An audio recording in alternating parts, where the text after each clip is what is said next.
Hi everybody, I'm Amanda Patterson. I'm the owner of Caring Therapists of Broward, and I have with me today Julie Rothenberg. She is a nutritionist. She's the nutritionist at our office, and I decided I would ask her to do a Facebook Live with me because I've been meal prepping in my life, and I wanted to share that with everybody, and I wanted to get some information from her about the best ways to meal prep, how that can actually reduce things like anxiety for the week, how it can reduce food anxieties, and some of the best practices about meal prepping. So I have Julie here, and I'll let her introduce herself, and maybe we can just do a back and forth. If anybody has any questions about meal prepping, please put them in the comments below, and we'll be happy to answer them.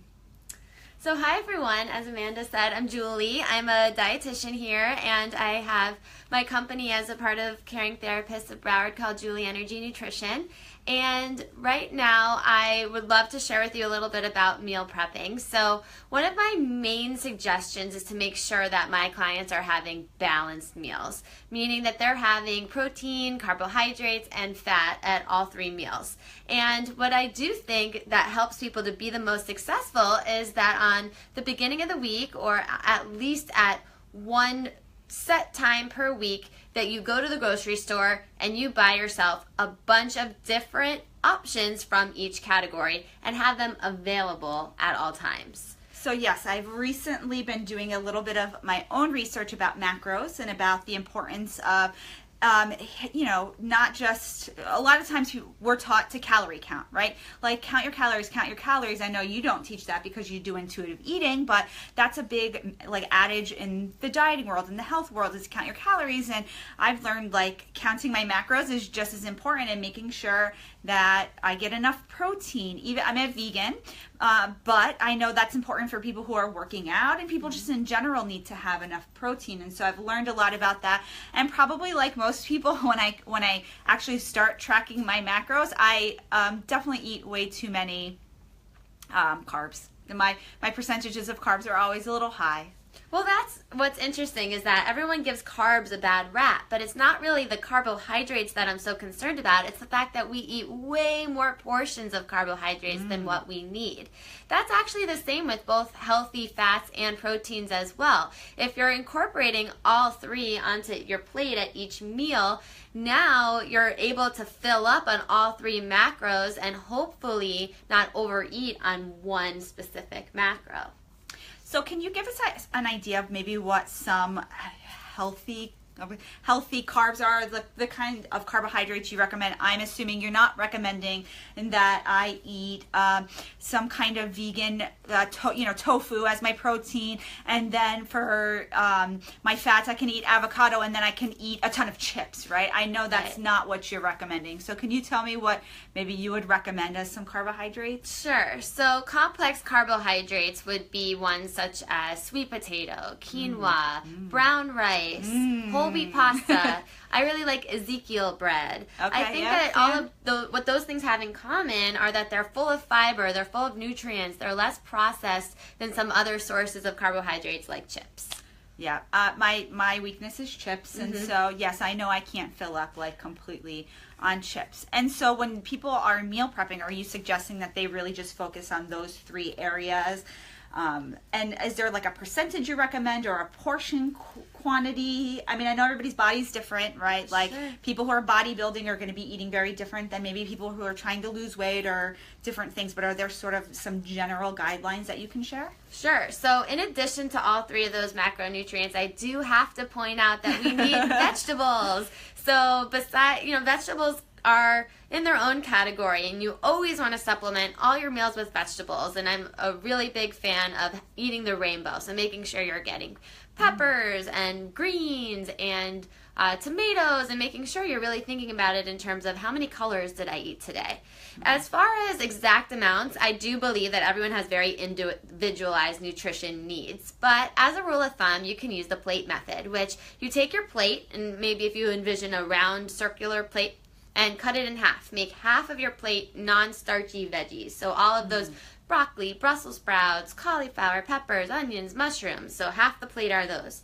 Take your other half, cut it in half, and now you have a quarter and a quarter left.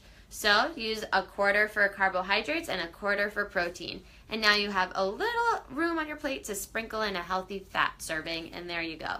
Really nice, well-balanced plate. So I use MyFitnessPal to track my food. This is what I happen to use, and they count vegetables as carbohydrates. And so then when I look at my vegetable, or I look at my carbohydrates some days, or I'm cooking, it seems like I'm eating so many carbs. Right. Because they're counting things as, I like zucchini and squash, and they count broccoli and carrots and green peppers and all of these things. So how do you balance that out? Are you allowed? Mm-hmm. I know that's not a word you use. Right. But, can I eat as many vegetables as I want, and that's, not really counted towards that, and then just mainly focus on half the plate of proteins and then half the plate of carbohydrates, and then sprinkle in, I happen to like avocado, so avocado. Right. So there are 5 starchy vegetables: beans, potato, corn, peas, squash. Those 5 vegetables are ones that I consider carbohydrates. Those are what I would say, okay, if you're having these, that counts as your complex carbohydrate for the meal. However, all the other vegetables like broccoli, Brussels sprouts, cabbage, cauliflower, whatever you just mentioned, those do have carbs, but they also have so much fiber that we end up filling up on the fiber and not even digesting all the carbohydrates from those vegetables. So that's why I never use them as counting as carbohydrates, because we end up excreting a lot of them as well. Okay, so that's good to know, because that was a question that I had as I'm doing this. And, I go on Sundays. Trader Joe's, amazing for meal prepping for those of you who have a Trader Joe's near you, because they pretty much have a lot of what I need in terms of they have a great protein section, they have a great grain section, and then they have really good vegetables. Do you recommend organic vegetables, or organic for some things? Yeah, so I think of it as I eat organic when I know I'm eating the skin of the fruit or vegetables. When I'm having something like an apple, I always have organic. But if I'm having a banana or an avocado, I don't believe that you need to have the organic version. You're going to be peeling off the outside anyway, and I don't think that the pesticides would come all the way through. Maybe in some cases, but that's my rule of thumb.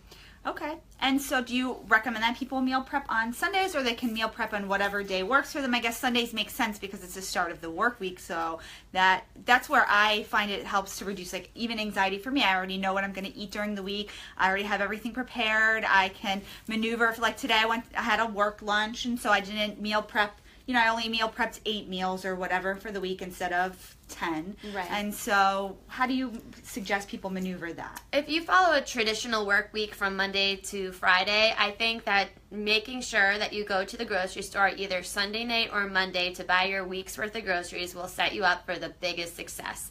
And when you're there, you make a list of protein, carbohydrates, fats, and vegetables that you're able to make sure you're having enough sources of each of those macronutrients. So I do think that meal prepping does set you up for success. I think that meal prepping also has been kind of had a negative connotation, thinking that it's a diet thing, when it's not really a diet thing. It's just you're holding yourself accountable to have healthy food choices in your house.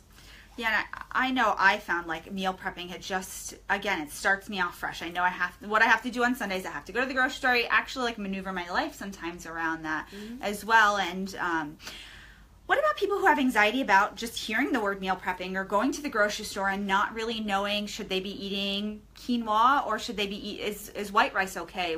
What kind of I'm curious what kind of services you offer regarding that. Yeah, so what I do is I work with my clients on meal planning, in the sense that showing them what options they have available, helping them to figure out what their needs are, and then also helping them to plan ahead. I have a 7-day blank sheet that we all could fill in what they're having for breakfast, lunch, and dinner. And they don't even have to do it for 7 days. What I always say is just plan your day the night before. So before you go to bed, know what you're eating for the next day. And if that doesn't give you anxiety, then that's a really good way to meal prep. Sure. Okay. So that's typically what I work with. Another service that I offer is I do grocery store tours. So sometimes I get clients who are really anxious in the grocery store with all the options and all the different health foods out.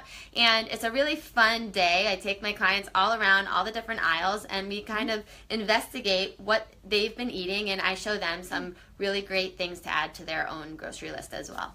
So we have a question from somebody. Liz is asking, how do you change up your meal prep so you're not eating the same thing every day? Some people don't mind eating the same thing every day. I know some people that are fine with eating meatballs every single day and quinoa and peppers and onions, or carrots and broccoli every single day, and they eat that 10 times a week. But what about for those people who are not interested in eating the same exact meal over and over and over? Like, how do you buy in quantities? Like, how do you buy enough? Like broccoli, right? It comes in a bag, comes in a decent sized bag. How do you make sure that you have enough for 1 or 2 meals, but not too much, and maneuver around all of those kinds of things? Well, yeah, it depends on how many people live in your house and how many people are eating all the meals. But what is really cool is that I would suggest about a cup or 2 of vegetables per meal per person. And you can kind of go figure it out for yourself in terms of how, when you chop up your different vegetables, what that quantity is. And even on different things like broccoli, for example, it will say how many cups of broccoli is in the package. For varying things up, I would say every week pick a different protein to make a different recipe with. So use tofu. I know you're vegan, so use tofu one week, use tempeh one week, use seitan one week. Concentrate on one new recipe with one different protein per week, and now you'll add a whole bunch of new recipes to your repertoire, and you'll also have different flavors and tastes. And one thing that I found is I like to make things like soups. I make a lentil soup or chili and stuff, and so I'll make large quantities, and then I'll freeze the difference or whatever I don't use for that week. And then I have found that if I'm short on my meal prep time or just whatever happens, I can pull that soup or whatever it is out of the freezer. Right. I like to eat it with pita bread. We tend to have pita bread at our house, and so I'll eat it with pita bread. So then I'm getting, because I tend to cook like lots of vegetables and these kinds of things, and so that's one way that I personally have found that to be helpful, is to freeze some things. There's some things that won't freeze, that just kind of don't thaw correctly, or just like a little weird. But I have found freezing extra foods, or making like, I'm coming from the vegan standpoint, but like if I have a bunch of vegetables left over, I'll just I'll just throw all the vegetables in, make a soup, and freeze it all up and have it. I have a couple of that, in my freezer. Well, those are all really good strategies, and definitely freezing things is helpful, because then on a busy week or a time that you weren't able to food prep, now you have all these meals available to you. But I also wanted to suggest that you can use fresh frozen vegetables instead. If you're worried about your vegetables going bad and you're not sure on the quantity that you'll need, why don't you get some fresh frozen vegetables, so that it doesn't matter if you use it that week or the following week, and you'll have some flexibility. They're just as healthy as the fresh vegetables are. They're just preserved a little longer. And they go on sale, buy one, get one free all the time. Or they have, at Publix, the organic ones, they go 2 for $5. And so that's kind of nice. I like to stock up on those kinds of things when they go on sale. So if anybody's interested in working with Julie, I've actually met with Julie myself. She's great. I'm not just saying that because she works here and she's sitting right here. I actually really enjoyed it. It was really helpful. She actually helped me strategize the supplements that I was taking. I needed to take some kind of omega-3 fatty acids, and since I'm again vegan, how many times can I say that in this stream? But it's true. Like I didn't realize that I needed to be taking some kind of having omega-3s, and because I don't use fish oil, I needed to find some alternatives, and she helped me find some alternatives, and I really enjoyed that. And then everybody always asks, where do you get your protein? Where do you get your protein? And when I showed Julie what I had eaten over the past, the week, she said, you are getting enough protein. You can answer this question for people. You can let them know you are getting enough. And so if anybody's interested, you can visit our website. Her bio, her information is there. And she also has a website. You want to tell them your website? Sure. It's www.julieenergynutrition.com.